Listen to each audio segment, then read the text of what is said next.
Yes, over to you, Anna. Hello, everyone. Thanks for joining us tonight, and thank you to the DBS Eastern Region for inviting me to talk about donkeys' feet. We're going to dip into the theory of evolution, then we'll have a look at foot anatomy, how donkeys are different from horses, and what can go wrong. And we'll touch on some plant physiology too. Foot disease is the most common disease of donkeys in the UK at least, and we'll explore why this might be and what you can do to keep your donkey's hooves in the best condition possible. Now, according to the theory of evolution, all mammals are built to a common blueprint, but have adapted over time to be better designed to their environment and their way of life. The bones coloured yellow in this diagram are all variations on the theme of the five-fingered hand that we know so well. The horse and donkey have sacrificed the number of digits, but have lengthened and strengthened the single middle digit, that's your middle finger, to become the lower limb that we're familiar with. This design allows the donkey to better resist the stresses put upon each limb as he walks and runs. The donkey is effectively walking on the end of his middle finger bone, which we call the coffin bone. Today's donkey still has the remnants of the second and fourth digits, the very slender and functionless splint bones lying on the back surface of the cannon bone. That's the long bone between what we call the knee and the fetlock. And there's a picture of the back view of this bone on the left of the slide. The knee is actually the equivalent of our wrist, and the fetlock is the equivalent of our knuckle. Who knows, in another million years or so, those useless splint bones may have disappeared. The thing about evolution is it never stops. Now, this equine design feature is a high-risk strategy with no plan B. If we, a dog or a bear, lose a digit, it's not life-threatening. We may not be as agile or dexterous, but we can get by. The donkey has no other digits to rely on, so it's absolutely vital that we keep the lower limb disease-free. And here's a diagram of the lower limb of the donkey compared to that of a human, just to emphasize the point. Note the identical bones in the donkey's lower limb and the human middle finger. Can you see that the donkey is walking on his middle finger? On the left is a longitudinal section diagram, and you can see that the coffin bone, also called the pedal bone, or P3, sits entirely within the hoof in both horses and donkeys. There is an anatomical difference between the two that we'll come to later, as it's really important that your vet knows about this. The coronet, also called the coronary band, is located where the hairline meets the hoof wall, and the hoof wall is also called the hoof capsule. The coronary band is a structure responsible for approximately 70% of hoof growth. New horn is produced at the coronary band and grows downwards towards the sole at a rate of about 6 to 8 millimeters a month. If this area becomes damaged, it can cause permanent malformation of the hoof wall. The hoof wall itself has no nerves, it's the equivalent of our fingernail. The digital cushion and the frog are flexible structures that act as shock absorbers. The sole is also made of insensitive horn, and the junction between the wall of the hoof and the sole is called the white line. And this picture shows what the bones look like from the front, and a picture of the extended middle finger of a human on the right. The coffin bone is suspended within the hoof capsule by what we call interlocking lamellae, or leaves. The hoof wall has around 550 insensitive lamellae projecting inwards to meet a similar number of sensitive lamellae that are firmly attached to the pedal bone, are extremely sensitive, being well supplied with nerves, and project outwards to interdigitate with the hoof wall lamellae. The total surface area of the lamellae is around 0.8 square meters, which is huge when you think of the size of the hoof, but it's necessary to suspend the coffin bone within that hoof capsule. Think of it like Velcro. It's well nigh impossible to separate two pieces of Velcro by trying to slide them apart. And that's what these lamellae are like as they interdigitate and they prevent sliding apart. Now, this is something I very rarely see. It's a perfect hoof. The wall is smooth, the frog is also smooth, and the sole is concave, with the rim of the hoof forming a perfect shoe. There's no sign of disease. This is the hoof of the hard-working Ethiopian donkey that you can see on the right. This donkey will be walking a long way every day on dry, abrasive ground, which means the hooves are perfectly pedicured by the environment. No farrier needed. In contrast to the horse, the horn of the sole doesn't flake away in donkeys, so whilst this donkey has scalloped out his own sole by walking on abrasive ground, the donkey living in most areas of the world will need the farrier to scallop out the sole for him. Now, the hoof horn has a water content of around 33% to keep it supple and pliable. This donkey, in his natural hot, arid habitat, will choose to stand in water when he finds it so that vital moisture can be absorbed, but he may go for a day or more before he finds more water, so it's unlikely that his hooves will ever become waterlogged. Compare this with the relatively pampered lives of our companion donkeys in the UK, living on soft pasture and not having to walk too far to get all they need in the way of food and water. No wonder their hooves require trimming back regularly. The environment is no help at all. Not only is it non-abrasive, but it can also be damp for most of the year, so the hoof easily becomes waterlogged and softened. We'll have a look about what can go wrong because donkeys are living out of their environmental comfort zone.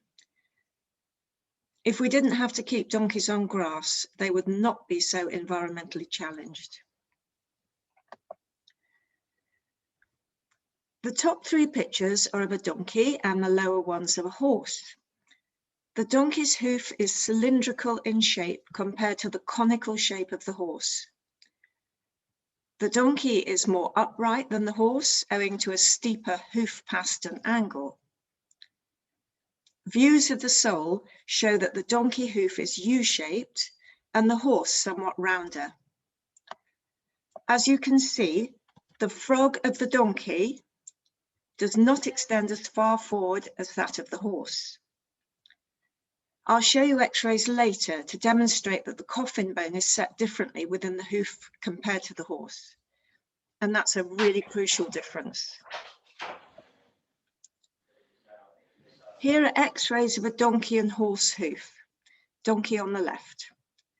The red line is at the level of the coronary band, and you can see that in the donkey, the coffin bone is set lower within the hoof. So there's a small part of the next bone up, that's the short pastern, also included within the hoof. In the horse, the coronary band is at the same level as the top of the coffin bone. This is something the good donkey vet will know and is crucial information when looking at a suspect case of laminitis, but more of that later. The yellow line indicates where the frog is in relation to the coffin bone, and that too is a very important difference, which we'll come to. Just note that the frog in the horse extends a lot further forward compared to the donkey.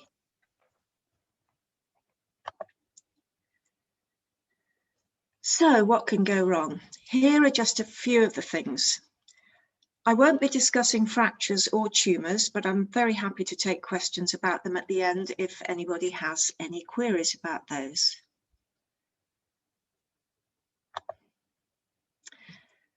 So white line disease, very common in temperate climates. It's the invasion of the hoof wall through the most vulnerable area, the white line. This horn is a little bit softer, by bacteria and fungi that gradually eat away at the hoof horn, causing the hoof wall to lose its integrity.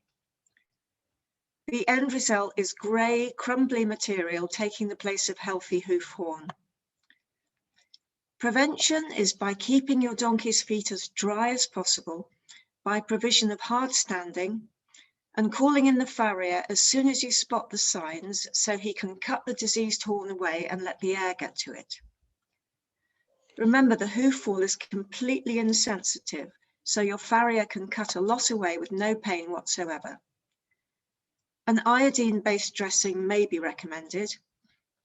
Keeping the feet clean by daily hoof picking and allowing them to stand on a dry surface as much as possible will go a long way to minimize this common problem. And please let us know if you have any other remedies that work for you. Pus accumulating within the hoof wall will produce pressure against the hard surface of the inner hoof wall, and that pressure can't be relieved, so it's intensely painful. Just compare an abscess in the soft tissue of your skin, which would cause mild discomfort at most, to getting an infection under your fingernail, which is intensely painful. Your donkey will probably be severely lame and even hanging his foot in the air. The blood vessels in his fetlock area will be pulsing, just as your finger throbs if you have a painful lesion. The hoof may be warm compared to the others. Just a tiny piece of grit gaining entry via the soft horn of the white line or a penetrating injury to the sole is enough to allow millions of bacteria to invade and create an abscess. Pus will always track along the path of least resistance, so may track upwards and break out at the coronary band, but not until the donkey has undergone several days of severe and unremitting pain. At the first sign of lameness, inspect the hoof for the presence of stones, but if nothing is obviously causing the lameness, then do call the vet. The original entry point may have closed over and can be very difficult to spot. In that picture on the left, any of those small black areas within the white line could be the culprit. And it really is the vet you need for this, as the farrier can't prescribe the essential painkillers. The vet will probe the hoof to find the track of the infection and open it up to release the pus. If it's not immediately obvious, then a poultice may be recommended to draw the pus out. Persistent lameness may necessitate an X-ray, as the area of pus can be visualized to guide the vet in his probing. Do remember that if the donkey very sensibly lies down because it's too painful to stand up, or he's just not coping with the pain, he may not eat, and that can lead to the catastrophic disease known as hyperlipemia, which is a veterinary emergency. Oh, thrush, if you've ever smelt it, you'll never forget it. It's a mixed microbial infection of the frog and the deep clefts alongside the frog. It normally presents as a black and tarry discharge with a characteristic, never forgotten odor. It can cause a frog to disintegrate and fall off in untreated cases. Key to reducing the risk of thrush is regular hoof picking, including the clefts of the frog, and keeping the hooves dry. Be guided by your vet or farrier on any proprietary topical treatments, but a solution of iodine is very effective and can be applied with a paintbrush once the hoof has been thoroughly cleaned. Now, the diseases I've covered so far are all localized issues, but laminitis, inflammation of those all-important sensitive laminae in the hoof, is a disease that actually reflects something else going on in the body. This could be the release of toxins following a sudden change of diet, such as the donkey gorging on rich sugary food like grass or corn. It can also be the result of hormonal imbalances, which occur in disease syndromes such as equine metabolic syndrome, which is similar to type 2 diabetes in humans, and Cushing's disease, which is abnormal activity in the pituitary gland in the brain. The fat donkey is particularly at risk. We're learning more and more about the crucial role insulin plays in laminitis, and if insulin is out of control, laminitis is a common result. Laminitis is a crippling disease which cannot be cured, although mild cases can be managed by pain-relieving medication and a good farrier working to X-rays. Remember the Velcro-like support mechanism that suspends the coffin bone within the hoof capsule. I defy you to separate those two pieces by trying to slide them away from each other. However, pull them apart and of course they separate quite easily. And this is what happens in laminitis. Those all-important lamellae become inflamed and the tight attachment between the sensitive and the insensitive lamellae becomes compromised. Look at the red area on the diagrams above, and you will see in cross-section where the lamellae are and how, as the attachment is loosened by inflammation, the coffin bone rotates downwards and sinks within the hoof capsule under the effects of gravity. The Velcro is now both sliding and ripping, so that the tip of the coffin bone is pointing towards the sole. And you can probably see the bulge in the sole in the severe case where the coffin bone could actually penetrate that sole. This is the equivalent of you having your fingernail ripped off. It is that excruciatingly painful. To walk on this foot would be like walking in a high-heeled shoe that was a size too small. After a few steps, it becomes almost impossible to go on, and you just can't wait to sit down and get those shoes off. The donkey, of course, can't take his shoes off. Now, the laminitic horse classically stands in this position as laminitis usually affects the front hooves. He's desperately trying to take the weight off the front of the hooves where all the pain is. And now we have facial grimace scales for assessing if a horse is in pain. I think we can all agree that this face says it all. The face is literally screwed up in pain. I should say that this is a horse with laminitis in the front feet and not the hind feet.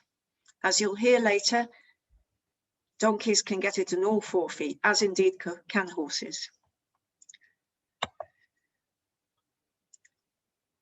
Now, the donkey doesn't usually adopt that classic laminitis stance, but chooses to lie down to take the weight off the painful feet. The grimace scale for donkeys in pain has also been validated, and this donkey is showing clear facial signs of pain. He may weight shift from one foot to the other while standing. In long-standing cases, the donkey has spent so much time concentrating the weight on the hind limbs that the muscles of the front limbs waste away. And this is what you can see in the picture in the middle. Very prominent shoulder bones with hardly any muscle left. The picture on the right shows telltale signs of laminitis, with the growth rings going around the hoof, angling downwards towards the heel, because the hoof growth at the front of the hoof is compromised, so grows a lot more slowly than the horn towards the heels. In a normal donkey hoof, these growth rings run at the same level all the way around the hoof and don't slope downwards towards the back. Laminitis tends to recur, so you need to be really vigilant for any signs of foot pain. And whilst it normally affects both front feet, it can affect just one foot or all 4, and you'll hear a lot more of that from Jill. And lameness on all 4 feet is actually very hard to spot.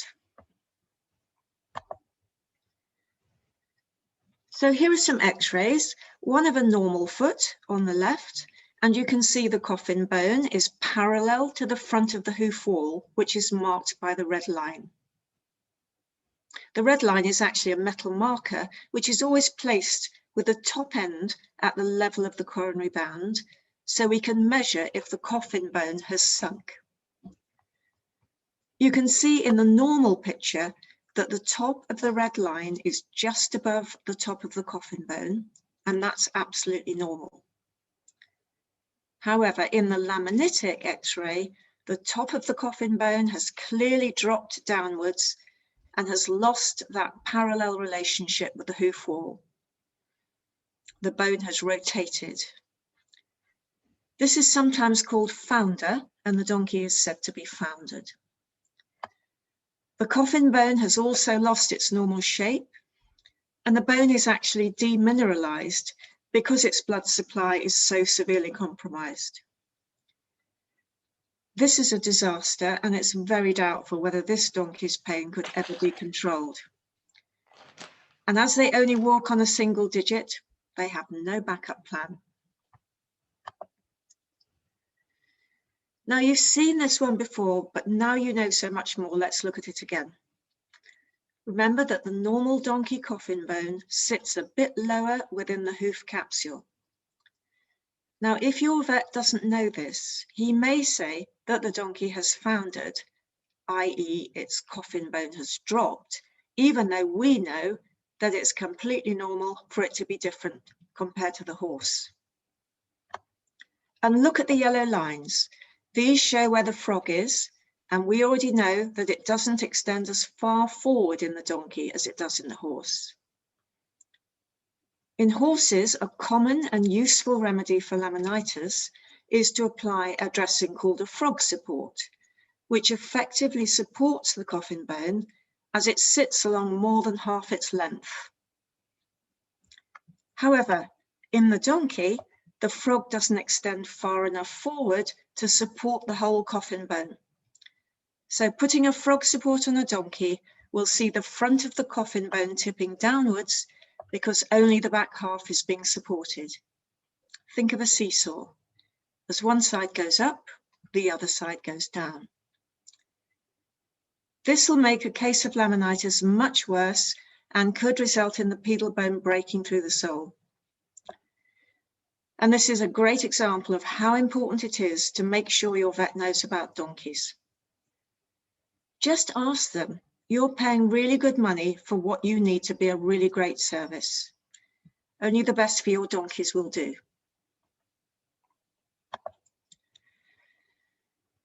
To have any hope of saving the donkey, the vet should be called urgently. Pain relief will be given, and the donkey must have box rest to allow time for those inflamed lamellae to heal.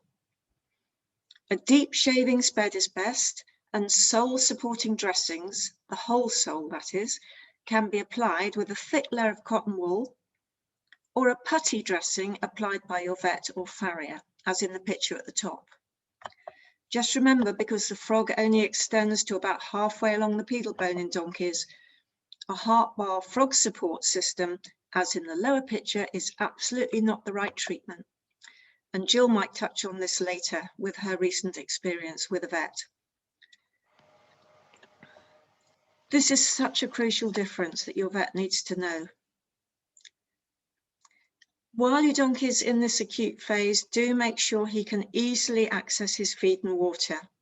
He might well spend a long time lying down, and if he doesn't eat and drink, then it just compounds problems. The vet may well want to take blood samples to see if there is a hormonal imbalance that can be treated. Now, the farrier can do wonders to help with foot comfort, but he will need x-rays to work to. Not even the cleverest of vets or farriers can see what's going on within the hoof without the benefit of x-rays. Once the cause has been established, you can take steps to prevent a recurrence. This may be a long-term or even lifelong medication for hormonal disturbances, making sure the donkey loses weight, altering the diet, whatever your vet recommends. You may have heard the old adage, no foot, no horse. Well, it's just the same for a donkey. And just bear in mind that your donkey's quality of life is what matters, and you may need to make a difficult and sad decision in his best interests if the laminitis is really severe. Prevention is very much better than cure, because in the case of laminitis, I'm afraid there is no cure. So that's about it for feet from me. Do your best to limit grass intake and keep your donkey nice and slim. That will go such a long way to avoiding laminitis. And keep those feet dry and clean with a daily hoof picking session. Remember the importance of providing shelter and hard standing for your donkeys. They hate the rain, and so do their hooves.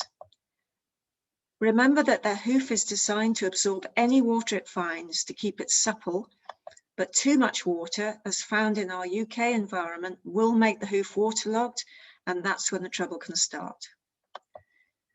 The farrier should visit around every 8 weeks if your donkeys live on soft ground.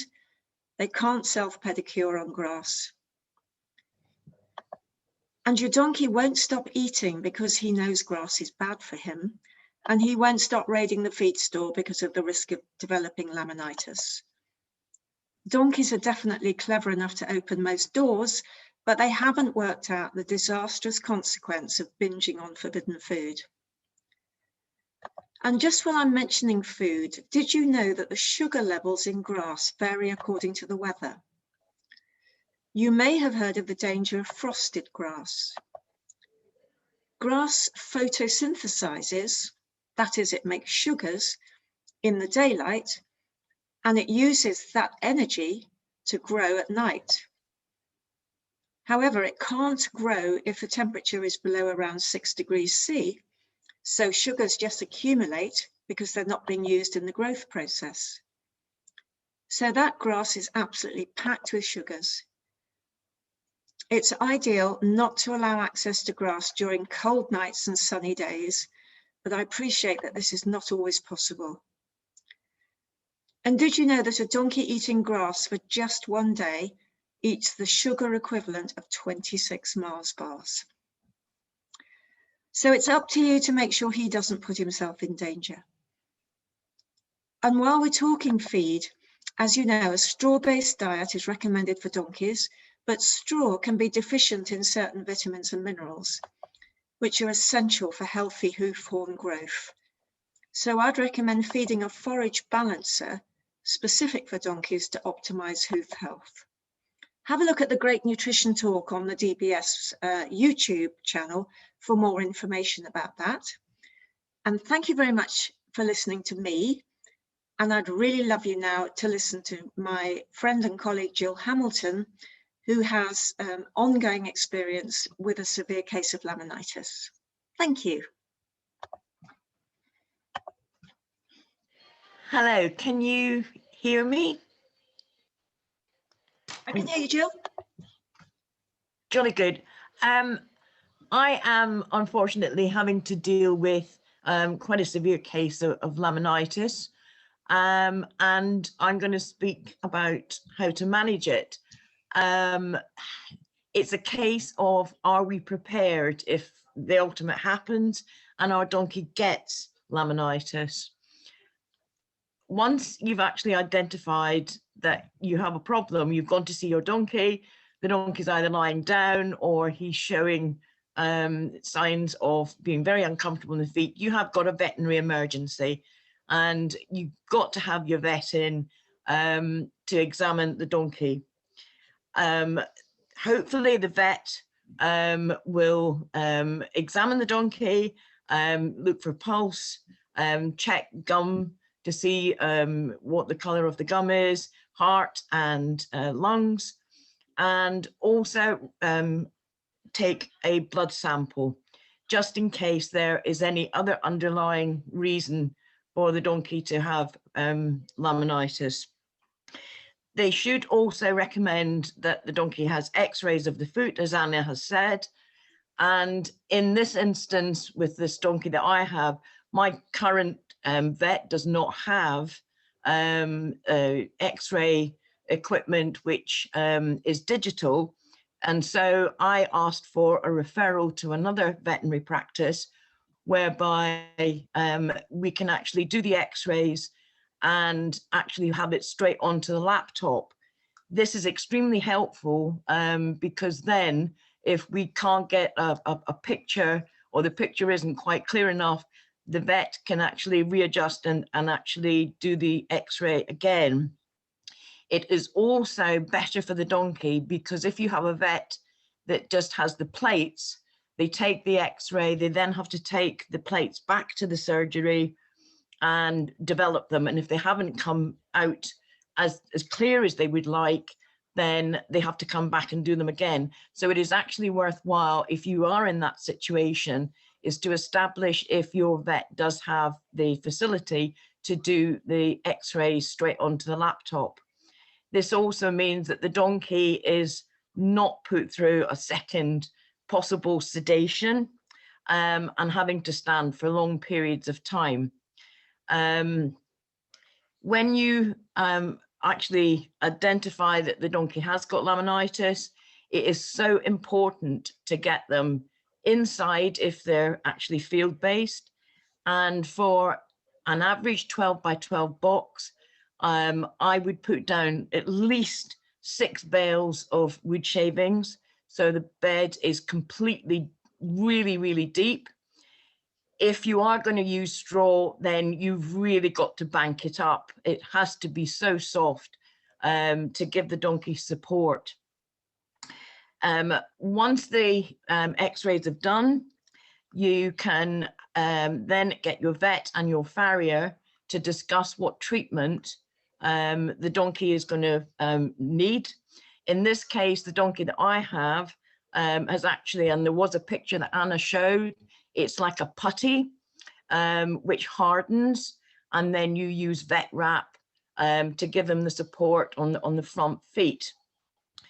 This donkey is actually had been lying down quite a lot in the last week, and I've actually got a facility whereby he is with 2 other donkeys, and I can actually have him in a separate pen where he can still see his friends, but I'm able to monitor what he is actually taking in respect of water, and also what his eating is as well. And again, it's a case of if they don't eat and they don't drink, then you have got other problems like hyperlipemia.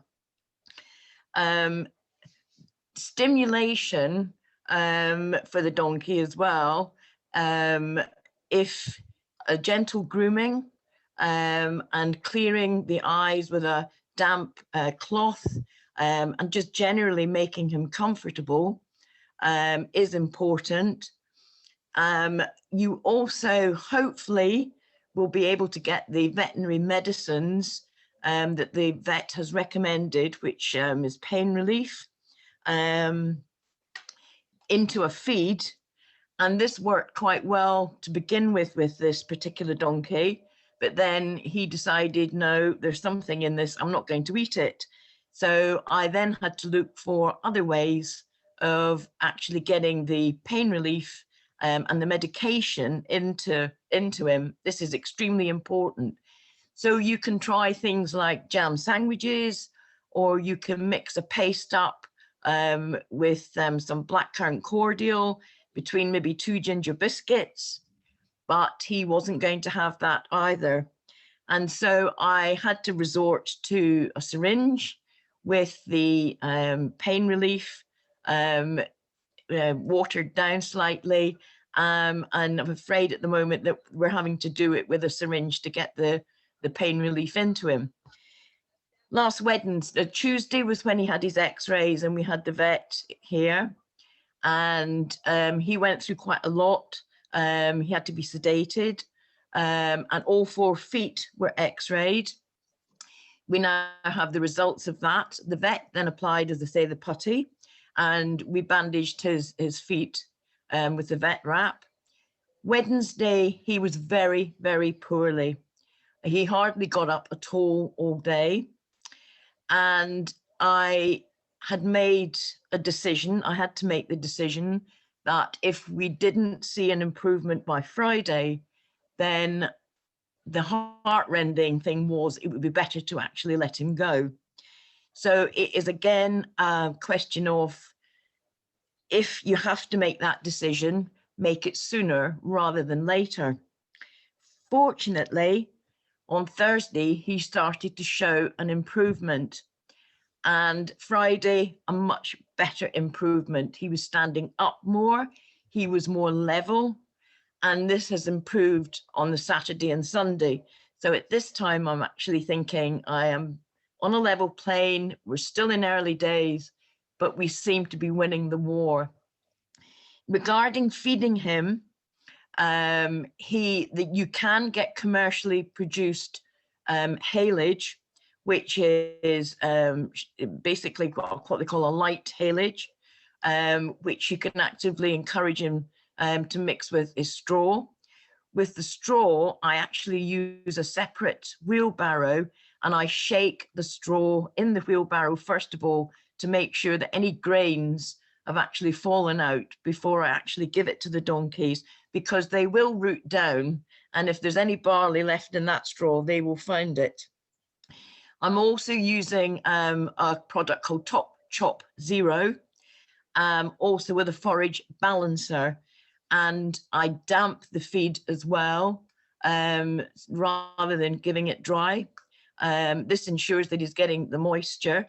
Also, if you've got an older donkey as well, it's more easier for the donkey to actually eat. Fruit, be very careful with fruit, because sugar is in, natural sugar is in fruit with carrots and apples. So a carrot or an apple grated on the top, even a pear, sometimes I like a pear, but not a great deal of fruit, as I say, because it does have natural sugar in it. It's very much a team effort between yourself and the vet and the farrier. And the farrier will have discussed with the vet on how to trim the foot back and what actually needs done by looking at the x-rays. The other issue is looking at your environment for the future. If we could all have sand paddocks, it would be absolutely wonderful, as we all have too much grass in this country. So it's looking at how you're going to manage once you get your donkey through this bout of laminitis. You are looking at long-term management. And so you need to look at your environment and see what adjustments that you can make. Ideally, it may well be that you are going to have to make a smaller paddock, a dirt paddock or bark paddock, and even sand if you can, or if you're really lucky, if you've got an outdoor school, that is wonderful. The donkey will be able to exercise in an outdoor school. Companions. Again, this donkey is with 2 other donkeys, and they are absolutely fine. So I've got to make additional management for them, because they still require exercise, they still require stimulation, and they are a very, very bonded group.